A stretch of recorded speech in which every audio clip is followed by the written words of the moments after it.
கள்ளக்குறிச்சி தொகுதி திமுக வேட்பாளர் மலையரசனை ஆதரித்து சங்கராபுரத்தில் அமைச்சர் உதயநிதி ஸ்டாலின் பரப்புரை மேற்கொண்டார். கள்ளக்குறிச்சி நாடாளுமன்ற தொகுதியில் போட்டியிடும் திமுக வேட்பாளர் மலையரசனை ஆதரித்து சங்கராபுரம் மும்முனை சந்திப்பில் அமைச்சர் உதயநிதி ஸ்டாலின் பரப்புரை மேற்கொண்டுள்ளார். அப்போது பேசிய அவர், நாடாளுமன்ற தேர்தலில் இந்தியா கூட்டணி வெற்றி பெற்று ஆட்சி அமைத்தால் நிச்சயம் பெட்ரோல் விலை, சமையல் எரிவாயு விலை குறைக்கப்படும், தேசிய நெடுஞ்சாலைகளில் உள்ள அனைத்து சுங்கச்சாவடிகளும் அகற்றப்படும், மேலும் சங்கராபுரத்தில் அரசு கலைக்கல்லூரி அமைக்கப்படும், மகளிர் காவல் நிலையம் அமைக்கப்படும், கல்வராயன் மலையில் பயிர் செய்யும் விவசாய நிலங்களுக்கு முறையாக வழங்கப்படும், சங்கராபுரத்தில் உள்ள பழமை வாய்ந்த கோயில்கள் சீரமைக்கப்படும் உள்ளிட்ட பல்வேறு வாக்குறுதிகளை அளித்தார். நமது தொகுதியின் வளர்ச்சிக்காகவும் இந்தியாவின் பாதுகாப்புக்காகவும் நாட்டு நலனின் வளர்ச்சிக்காக மோடிக்கு வாக்களிக்க வேண்டும் என டிடிவி தினகரன் பரப்புரை மேற்கொண்டுள்ளார். திருச்சி பாராளுமன்ற தொகுதிக்குட்பட்ட புதுக்கோட்டை திலகர் திடலில் திருச்சி நாடாளுமன்ற வேட்பாளர் செந்தில்நாதனை ஆதரித்து அம்மா மக்கள் முன்னேற்ற கழகத்தின் பொதுச் செயலாளர் டிடிவி தினகரன் பிரச்சாரத்தில் ஈடுபட்டார். அப்போது பேசிய அவர், நமது தொகுதியின் வளர்ச்சிக்காகவும் இந்தியாவின் பாதுகாப்புக்காகவும் நாட்டு நலனின் வளர்ச்சிக்காக நீங்கள் மோடி அவர்களுக்கு வாக்களிக்க வேண்டும். திமுக மீது பொதுமக்கள் வெறுப்பாக உள்ளனர். தற்போது தமிழ்நாடு முழுவதும் போதை மருந்து கலாச்சாரம் மூலை முடுக்குகளில் அனைத்து பகுதிகளில் எல்லாம் பரவி கிடக்கின்றது என குற்றம் சாட்டினார்.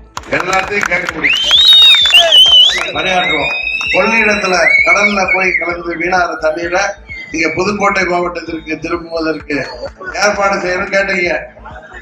கரெக்டா? அதை செய்வோம்.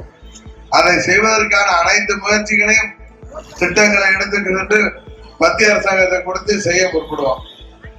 இதுதான். ஆனா திமுக கூட்டணி எம்பிக்கெல்லாம் போய் என்ன பண்ணிட்டு இருக்காங்கன்னு தெரியும். 37 பேர் ஜெயிச்சாங்களே, என்ன ஆனாங்க? 38 பேர் ஜெயிச்சாங்க. போய் சென்ட்ரல் ஹால்ல உட்காந்து வடை டீ சாப்பிடுறது தான் மிச்சம், பாராளுமன்றத்துல சத்தம் போடுறது தான் மிச்சம். நாம் ஆளுங்கட்சி கூட்டணியில் இருக்கிறோம். நமது செந்தில்நாதனை குக்கர் சின்னத்திலே வெற்றி பெற செய்வதன் மூலம் நமது தொகுதிக்கு தேவையான திட்டங்களை அவரிடம் நீங்கள் கேட்டு மத்திய அரசாங்கத்திற்கு பெறுவதற்கு நீங்கள் வாக்களிக்க வேண்டிய வெற்றி சின்னம் குக்கர் சின்னம். மதுரை திருமங்கலம் அருகே சாலையை கடக்க முயன்ற இருசக்கர வாகனம் மீது கார் மோதிய விபத்தில் 5 பேர் உயிரிழந்துள்ளனர். மதுரை வில்லாபுரம் பகுதியைச் சேர்ந்த கனகவேல் என்பவர் தலவாய்புரத்தில் உள்ள மாரியம்மன் கோயிலில் பூமிதி திருவிழாவில் குடும்பத்துடன் சாமி தரிசனம் செய்துவிட்டு தலவாய்புரத்திலிருந்து மதுரை நோக்கி வந்து கொண்டிருந்தார்.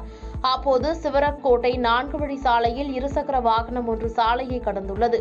அப்போது இருசக்கர வாகனத்தின் மீது மோதிய கார் தடுப்புச்சுவரில் மோதி தலைக்குப்புற கவிழ்ந்து விபத்திற்குள்ளானது.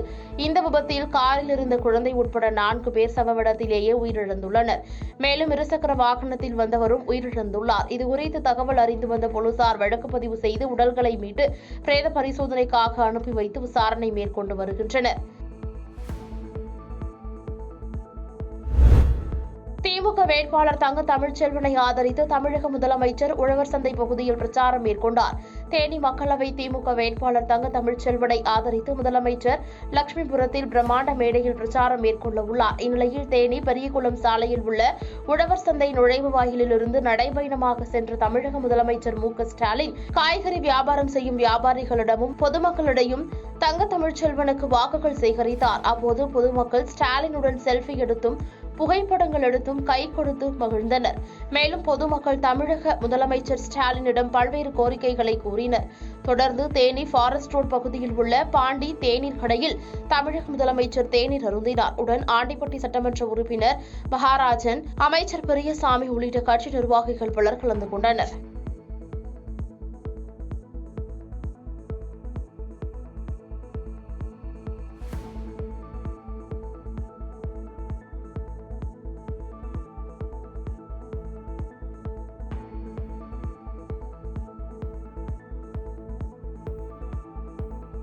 பாதகம் செய்பவரை கண்டால் நாம் பயங்கொள்ளலாகாது பாப்பா, மோதி மிதித்து விடு பாப்பா, அவர் முகத்தில் உமிழ்ந்து விடு பாப்பா. அண்மை செய்திகளை உடனுக்குடன் தெரிந்து கொள்ள இணைந்திருங்கள் இயம்நாடு தொலைக்காட்சியுடன்.